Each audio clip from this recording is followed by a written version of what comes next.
Okay, so here's a video explaining all the short and long answers of political parties chapter. Intro video has already been sent. Parties play a decisive role in making laws for a country. Explain.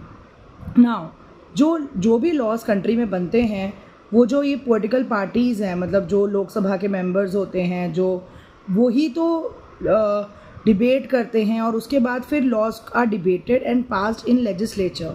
और legislature जो है, जो हमारी जैसे लोकसभा है, it is made by parties. So parties जो हैं वो एक डिसिसिव रोल प्ले करती हैं लॉज बनाने में. डिसिसिव रोल लिखना इंपॉर्टेंट है. Laws are debated and passed in legislature, but since most of the members belong to a party, they go by the direction of party leadership, irrespective of their personal opinion. So मतलब जो parties के जो leaders हैं वो जो laws favor कर रहे हैं, बाकी भी लोग उसी को follow करते हैं, irrespective of their personal opinion. Party in power supports the bill, whereas जो party है, जो power में है, वो उस एक बिल यानी एक law, कोई भी आपको जैसे लॉ पास करना है कोई भी, तो उसको हम बिल बोलते हैं. वो रूलिंग पार्टी उसको सपोर्ट करेगी और जो अपोजिशन पार्टी है वो उसमें नेगेटिव पॉइंट ढूंढने की कोशिश करेंगी.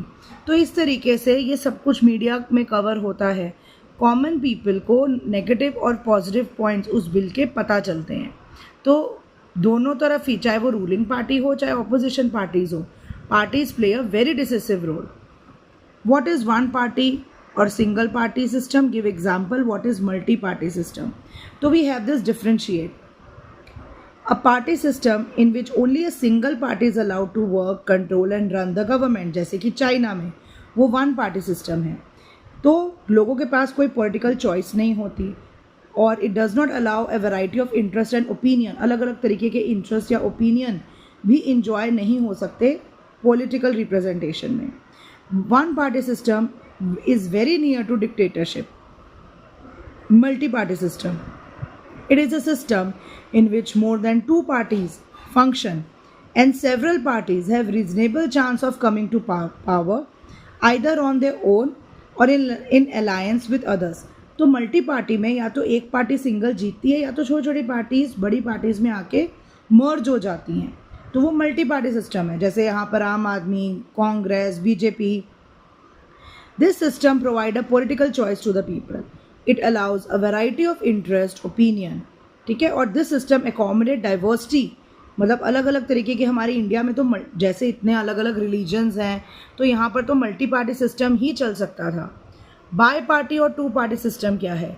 इन अ पार्टी सिस्टम जहाँ पर power usually changes between two main parties. बाकी सारी पार्टीज एग्जिस्ट करेंगी, इलेक्शंस भी कॉन्टेस्ट करेंगी, बट कुछ ही सीट्स जीतेंगी नेशनल लेजिस्लेचर में. बट टू मेन पार्टीज़ हैं जिनका सीरियस चांस होता है विन करने का.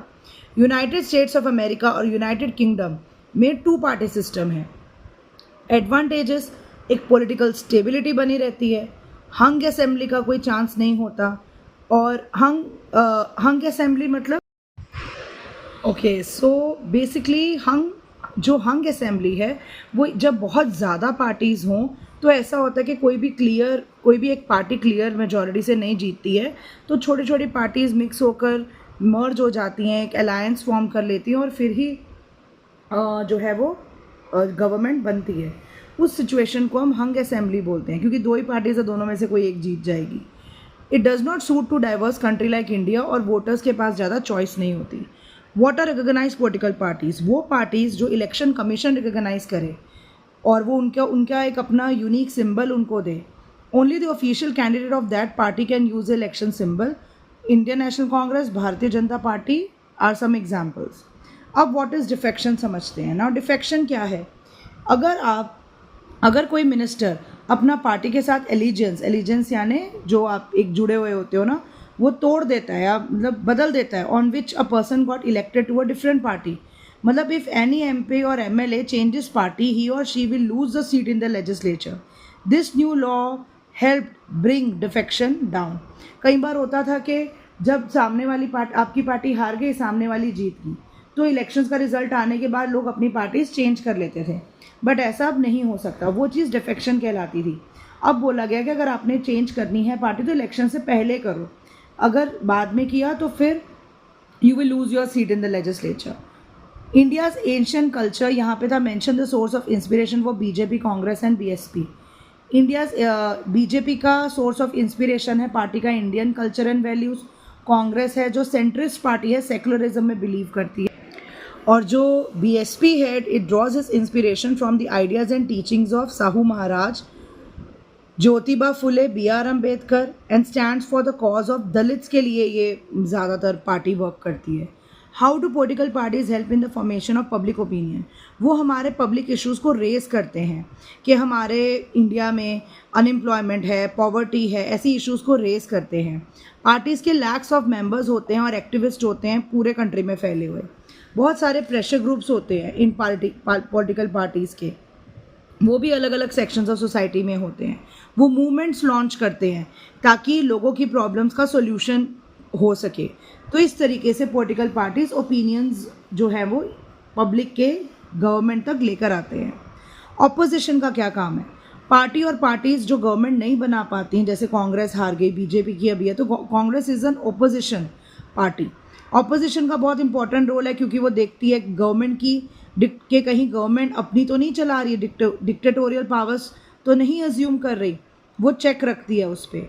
वो बहुत सारे अलग अलग मोशंस को अपोज करती है। अगर उनको लगता है कि कोई लॉ जो अभी प्रेजेंट गवर्नमेंट ने पास करा है वो ठीक नहीं है, तो उसके against no confidence motion move करती है लेजिस्लेचर में और क्रिटिसाइज़ करती है गवर्नमेंट को, ताकि जो अभी रूलिंग गवर्नमेंट है वो और अच्छे से काम कर सके।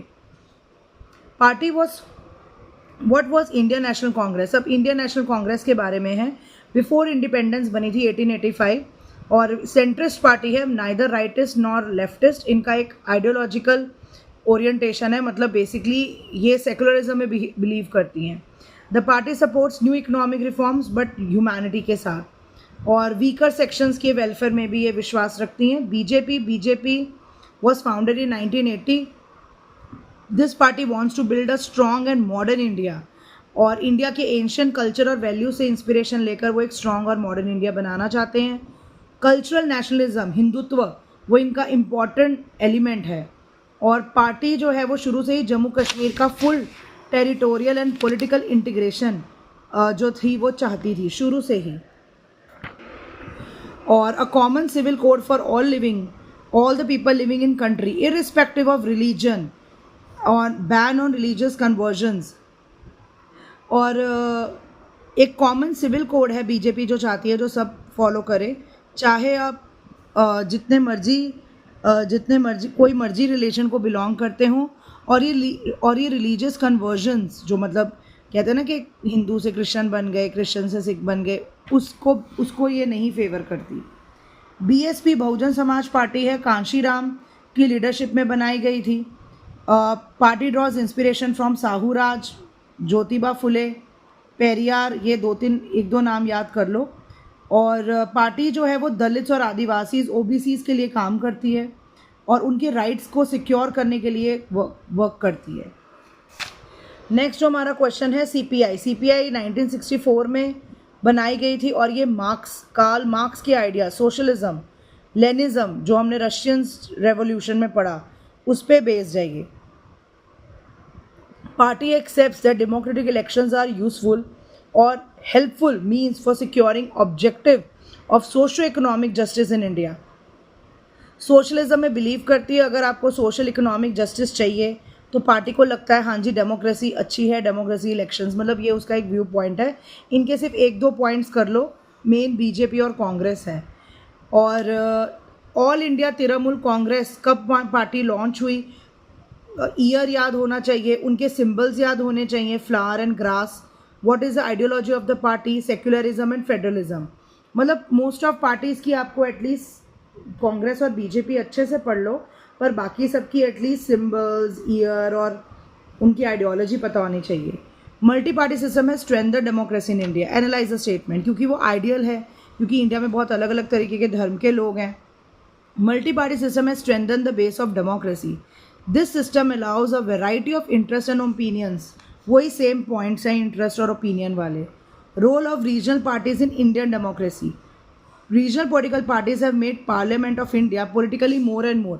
रीजनल पॉलिटिकल पार्टीज का मतलब है रीजनल पॉलिटिकल पार्टीज़ जैसे हमारे पंजाब में अकाली दल है, महाराष्ट्र में शिवसेना है, तो ये हमारी रीजनल पार्टीज़ हैं जो अपने रीजन के लिए काम करती हैं, रिलीजन को बचाने के लिए भी काम करती हैं। Regional parties provide access to the government, welfare schemes implemented by the government, और हमारा एक पब्लिक ओपिनियन भी शेप करती हैं। Regional parties are the budding ground for national parties.